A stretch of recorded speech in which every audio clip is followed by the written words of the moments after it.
મિત્રો, થોડાક દિવસ પહેલા મહારાષ્ટ્રની અંદર એક ગુજરાતીને મારવામાં આવ્યો. શા માટે?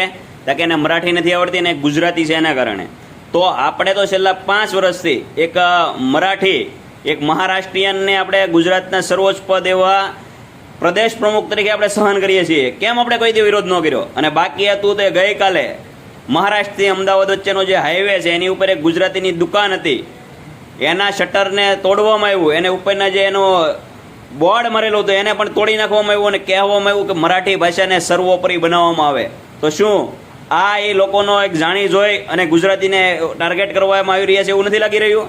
તો આની વિશે આપણા યશસ્વી વડાપ્રધાન, જે ગુજરાતનું ગૌરવ છે, આપણા દેશના ગૃહમંત્રી કે જે આ ગુજરાત રાજ્યનું ગૌરવ છે, આપણે ગૌરવ લઈએ છીએ, અને આપણા મુખ્યમંત્રી અને આપણા રાજ્યના ગૃહમંત્રી જે હર વખતે ઉછળકૂદ કરે છે, એ આને વિશે એક પણ ટિપ્પણી નથી આવી હજી સુધી.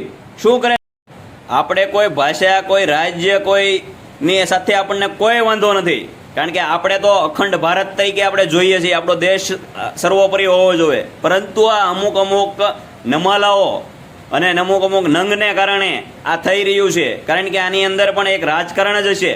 એટલે આવા જેટલા અસામાજિક તત્વો આ ભાષા અને રાજ્ય પૂછીને અત્યારે જે ઘૂસણખોરી કરે છે, મારે છે ને, એને પકડીને કડકમાં કડક સજા થવી જોઈએ.